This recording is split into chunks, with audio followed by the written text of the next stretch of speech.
Welcome back. In this video I'm going to talk to you about lunar phases in natal astrology. We're going to look at the 8 lunar phases. We're going to go over a few keywords and some brief interpretations of what each phase means. This is basically beginner astrology and it's really suitable for anyone who has a little bit of an interest in astrology. So let's talk about your moon phase. There are 8 lunar phases. We have new, Crescent, first quarter, Gibbous, full, Disseminating, last quarter, and Balsamic. And if you want to try and find your moon phase, what you do is you take your chart and you just turn it in your hand so that the sun is on the left-hand position, in the ascendant position, and then where the moon falls on this diagram, it will show you which phase your moon is in. Of course, you can calculate it by adding the degrees and so on, but just to eyeball it, you can generally see which moon phase you have just by turning the chart with the sun on the ascendant, and then you will see where your moon actually is. So we're going to look at the 4 waxing moon phases. That will be the new, the Crescent, the first quarter, and the Gibbous, because the 4 waxing moon phases, this means that the moon is growing in light, so potential is still to come. First up, we have the new phase. Instinct. You see life through your own eyes and not the eyes of others. Subjective. You are subjective and struggle to see another person's point of view. You enjoy beginning new projects. You are good at starting jobs but not so good at finishing them. You have lots of energy and are independent. You have the potential to emerge and do good things. At this stage, we don't actually know. Self-involved. You are concerned with your life and your issues. The Crescent phase. Forward. You feel compelled to move forward in your life. You can do this when you have a strong foundation underneath from which to launch. Self-belief.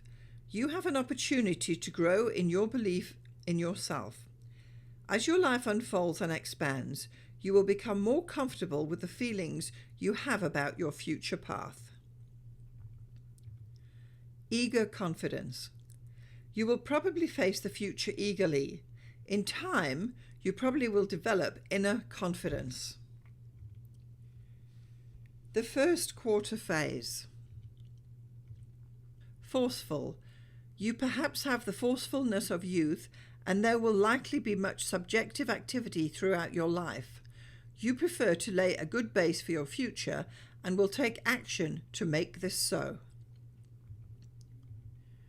Growth and building.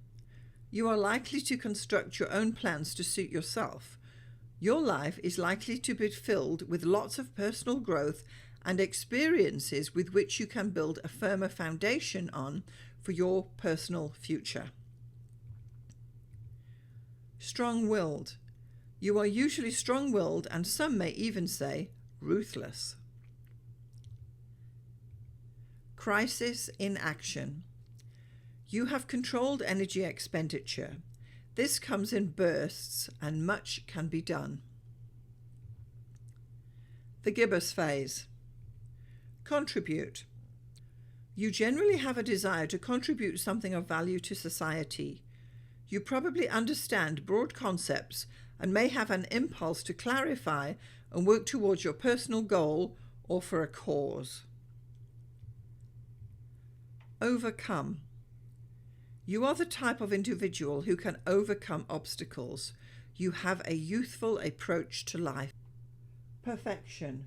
There is effort spent to get better at what you do. The 4 waning moon phases. They are full, disseminating, last quarter, and balsamic. So in the 4 waning phases, the light of the moon is diminishing. So the full phase. Clarity. You can see the other person's point of view and it is clear to you. You are very self-aware. You can discriminate between truth and lies. Illumination. You can see the big picture and use broad strokes. It is all quite clear to you now. Mature. You are supremely confident and have a mature outlook on life. You are realistic and accept things as they are. Relationships. You can build fulfilling relationships confidently. You approach life through an adult's eyes. There are no illusions. The disseminating phase. Transmit information. You are likely to have the desire to transmit what you have learned through both study and your personal worldly experiences. Probably you easily disseminate ideas to pass on to others. It is as though you are on a crusade to share your learning. Knowledge dispersal. Perhaps you wish to spread your wisdom and knowledge with other people as a disciple would. You can probably use demonstration as a tool to impart your grasp of situations. Conveys awareness. It is important for you to let others know what you know and share your beliefs with them. You wish to make contact. The last quarter phase. Objective. This phase indicates that you are fundamentally objective and can pass on your experience and sow seeds for the future. Crisis in consciousness. You may spend much time reorienting your outlook. You may have a crisis in consciousness and be able to change your beliefs into concrete thoughts. Old values may become useless.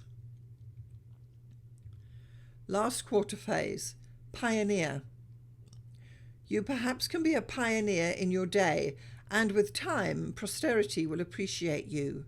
You may be tiresome and stubborn. Readjustment and reorientation. You may feel it has all come to naught and that it was not worth the bother. A transformation emerges as you process life's cycles. The balsamic phase. Release. You can become released from issues. You are likely to be visionary and have belief in the future. Sacrifice and surrender. You may be called upon to sacrifice something in your life, as a martyr perhaps. You need to surrender to the karmic cycles of life. Closure. You are good with closure of both relationships and situations, but you will mourn for what has passed. So here's my question to you. What is your moon phase? And I'll share with you that my moon phase is actually the Crescent, but I'd be super interested to know what your moon phases are, and you can write them down in the comments below. If you did enjoy this video, please consider liking, subscribing, commenting, or sharing it with someone who would be interested. So we went over quite a bit there. I spoke to you about the 8 lunar phases. I gave you some keywords and I gave you some brief interpretations of how these phases are likely to work. These are definitely natal interpretations, but you know, you can stretch your mind to realize that the inner planets, well, all the planets actually phase as well, but particularly Mercury and Venus. And you would say, well, what phase are these planets between each other? And that's probably a video for another time. But the point is that the principle of phase exists, and it's a great way to start interpreting charts. So in future, when you go to a cocktail party, you're not just going to say, oh, what's your sign? And she says, oh no, I'm a Virgo. Now you're going to say, oh, what's your moon phase? Because now you have a little bit more information about how to read an astrology chart. So I'm interested to know what is your phase, and certainly write it down in the comments below. We'd love to hear from you. I'm Alison Price. Thank you so much for watching. I'll see you next time.